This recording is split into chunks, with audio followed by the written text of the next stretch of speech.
2018 ഒരു smart phone ഇന്ത്യയിൽ launch ചെയ്ത് ഇന്ത്യക്ക് വേണ്ടി ഒരു സ്മാർട്ട് ഫോൺ ലോഞ്ച് ചെയ്ത് ആ ഒരു സ്മാർട്ട് ഫോൺ വേൾഡ് വൈഡ് തന്നെ വളരെ പോപ്പുലർ ആയിരുന്നു. ഞാൻ പറയുന്ന വേറെ ഒരു സ്മാർട്ട് ഫോണെ പറ്റിയല്ല, പോക്കോ F1. അപ്പോൾ ഈ ഒരു സ്മാർട്ട് ഫോണെ പറ്റി സംസാരിക്കാനാണെങ്കിൽ 2018 ഓഗസ്റ്റ് മാസത്തിലാണ് ഈ ഒരു സ്മാർട്ട് ഫോൺ ഷവോമി എന്ന് പറഞ്ഞ കമ്പനി കൊണ്ടുവരുന്നത്. ഇത് ചൈനയിൽ ഉണ്ടായിരുന്ന ഒരു ഫോൺ എടുത്ത് റീബ്രാൻഡ് ചെയ്യുകയോ അങ്ങനെ ഒന്നും അല്ലായിരുന്നു. ഇന്ത്യക്ക് വേണ്ടി സ്പെസിഫിക്കലി ഡിസൈൻഡ് ആയിരുന്നു. സ്നാപ്ഡ്രാഗന്റെ 845 ചിപ്സെറ്റ്, അതായത് ഫ്ലാഗ്ഷിപ്പ് ചിപ്സെറ്റ് ആയിരുന്നു ആ ഒരു ടൈമിലുള്ള. മാത്രമല്ല ഈ ഒരു ഐഫോൺസിലൊക്കെ വരുമ്പോൾ 3D ഫേസ് സ്കാനിങ് സിസ്റ്റംസ് ഒക്കെ കൊണ്ടുവന്ന ഒരു സ്മാർട്ട് ഫോൺ ആയിരുന്നു. അതും 20,000 രൂപയ്ക്ക് ആ ഒരു ടൈമിൽ ഈ ഒരു സ്മാർട്ട് ഫോണോ കോമ്പീറ്റ് ചെയ്യാൻ വേറെ ഒരു ബ്രാൻഡും ഇല്ലായിരുന്നു. അതിനുശേഷമുള്ള സ്മാർട്ട് ഫോൺസ് നോക്കുകയാണെങ്കിൽ ഫോർ എക്സാമ്പിൾ പോക്കോ X2 കൊണ്ടുവന്നു, അതുപോലത്തെ ഇഷ്ടംപോലെ ഡിവൈസുകൾ കൊണ്ടുവന്നു. അതിന്റെയൊക്കെ പ്രോബ്ലംസ് നോക്കുകയാണെങ്കിൽ അപ്ഡേറ്റിന് ശേഷം മദർ ബോർഡ് ഇഷ്യൂ വരുന്നു. മദർ ബോർഡ് അങ്ങ് അടിച്ചു പോകുന്ന ഒരു ഇഷ്യൂ വരുന്നുണ്ട്. അത് എല്ലാ സ്മാർട്ട് ഫോൺസിനും ഇല്ല, ബട്ട് വളരെ സെലക്റ്റീവ് ആയിട്ടുള്ള സ്മാർട്ട് ഫോൺസിനും മദർ ബോർഡ് അടിച്ചു പോകുന്നുണ്ട്. ഇതും ലൈക്ക് ഒന്നോ രണ്ടോ യൂസറിനാണെങ്കിൽ it's okay, like normal problem എന്നൊക്കെ നമുക്ക് പറയാം. എന്നാൽ ഇത് ഒന്നോ രണ്ടോ യൂസർ അല്ല, ഒരു 100 ഫോൺ എടുക്കുമെങ്കിൽ 80 ഫോണിന് മദർ ബോർഡ് ഇഷ്യൂ ഉണ്ട്, 20 ഫോൺ സേഫ് ആണ്. അങ്ങനത്തെ ഒരു അവസ്ഥയാണ്. അതും സോഫ്റ്റ്വെയർ അപ്ഡേറ്റിന് ശേഷം. ഈ ഒരു ബ്രാൻഡിന്റെ ഒരു സെയിൽസ് ഒക്കെ നോക്കുകയാണെങ്കിൽ വളരെ താഴെയാണ്. ഷവോമിയുടെ പോക്കോ ഡിവിഷൻ കൊണ്ടുവന്നത് മെയിൻ ആയിട്ട് ഈ റിയൽമി അതുപോലത്തെ സ്മാർട്ട് ഫോൺസിനെ കോമ്പീറ്റ് ചെയ്യാനാണ്. എന്നിരുന്നാലും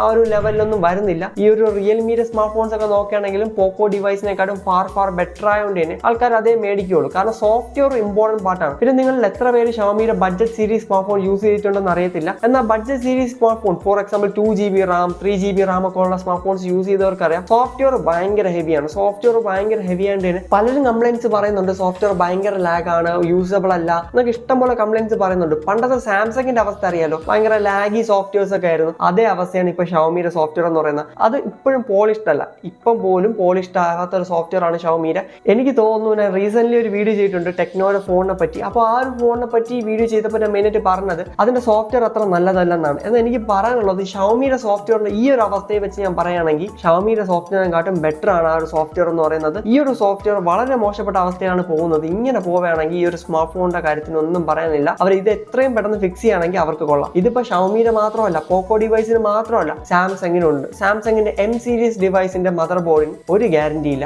അപ്ഡേറ്റ് വരുന്നു, അടിച്ചു പോകുന്നു. അപ്പൊ ഈ ഒരു അപ്ഡേറ്റ് വന്ന് എന്തുകൊണ്ട് മദർ ബോർഡിന്റെ ഇഷ്യൂ വരുന്നു എന്ന് ചോദിച്ചു കഴിഞ്ഞാൽ ചിലപ്പോൾ മദർ ബോർഡ് ക്വാളിറ്റി കാണത്തില്ല. സാംസങ് ഉപയോഗിക്കുന്നതായാലും പോക്കോ ഉപയോഗിക്കുന്നതായാലും മദർ ബോർഡിന് ക്വാളിറ്റി കാണത്തില്ല. അല്ലെങ്കിൽ സോഫ്റ്റ്വെയറിന് ഇഷ്യൂ ആയിരിക്കാം. ഇപ്പൊ സോഫ്റ്റ്വെയർ ഇപ്പം ഇത് M സീരീസിന് വേണ്ടി ഡിസൈൻ ചെയ്ത സോഫ്റ്റ്വെയർ വേറെ ആയിരിക്കാം, A സീരീസിന് വേണ്ടി ഡിസൈൻ ചെയ്ത സോഫ്റ്റ്വെയർ വേറെ ആയിരിക്കാം. അതേസമയത്ത് A സീരീസിന് എടുത്ത സോഫ്റ്റ്വെയർ M സീരീസിന് കൊടുക്കുകയാണെങ്കിൽ അങ്ങനെയും ഇഷ്യൂ വരാനുള്ള ചാൻസ് ഉണ്ട്. കാരണം ഓരോ ഫോണിനും ഓരോ സ്പെസിഫിക് പവറും വോൾട്ടേജും കാര്യങ്ങളൊക്കെ ഉണ്ട്. അതിനെന്തെങ്കിലും ചേഞ്ച് വരികയാണെങ്കിൽ മദർ ബോർഡ് അടിച്ചു പോകും, അല്ലെങ്കിൽ നമ്മൾ എന്തെങ്കിലും ചെയ്തിട്ട് മദർ ബോർഡ് അടിച്ചു പോകാനുള്ള ചാൻസും ഉണ്ട്. ബട്ട് അങ്ങനെ കംപ്ലൈൻസ് വരികയാണെങ്കിൽ 1, 2, 3 കംപ്ലൈൻസേ മാക്സിമം വരത്തുള്ളൂ. ഇവിടെ അങ്ങനെയല്ല. ഇവിടെ ഒരു 100 ഫോൺ എടുക്കുകയാണെങ്കിൽ ഞാൻ പറഞ്ഞല്ലോ ഇഷ്ടംപോലെ ഫോൺസിന് കംപ്ലൈന്റ് വരുന്നുണ്ട്. അപ്പോൾ ഇത് ഈ കമ്പനീസ് ഒക്കെ ഫിക്സ് ചെയ്തില്ലെങ്കിൽ ഇത് വളരെ മോശപ്പെട്ട കാര്യമാണ്. കാരണം ആൾക്കാർക്ക് പേടിയാണ്. ഈ ഒരു സോഫ്റ്റ്വെയർ അപ്ഡേറ്റിന് ശേഷം ഇത്രയും രൂപ കൊടുത്ത് മേടിക്കുന്ന ഫോണിന് ഒരു ഗ്യാരണ്ടിയും ഇല്ല എന്ന് പറയുന്നത്. നിങ്ങളുടെ ഫോൺ ഇപ്പോൾ വാറന്റി പീരീഡിന് അണ്ടറിലാണെങ്കിൽ അവർ റീപ്ലേസ് ചെയ്ത് തരും. അല്ല, വാറന്റി പീരീഡ് കഴിഞ്ഞെങ്കിൽ അവർ തിരിഞ്ഞൊരു നോക്കത്തില്ല. അങ്ങനെ ഒരു അവസ്ഥ ഉള്ളതുകൊണ്ടാണ് ഞാൻ പോക്കോ ഡിവൈസസ് റെക്കമെൻഡ് ചെയ്യാത്ത. പിന്നെ ഇഷ്ടംപോലെ ആൾക്കാർ ചോദിക്കാറുണ്ട് സാംസങ്ങിന്റെ M സീരീസ് കൊള്ളാമോ എന്നൊക്കെ ചോദിക്കാറുണ്ട്. ഞാൻ അതിനൊന്നും ആൻസർ പറയാറില്ല. മിക്കവാറുള്ള M സീരീസ് ചോദിക്കുമ്പോൾ ഞാൻ വേറെ ഫോൺസ് ആണ് റെക്കമെൻഡ് ചെയ്യുന്നത്.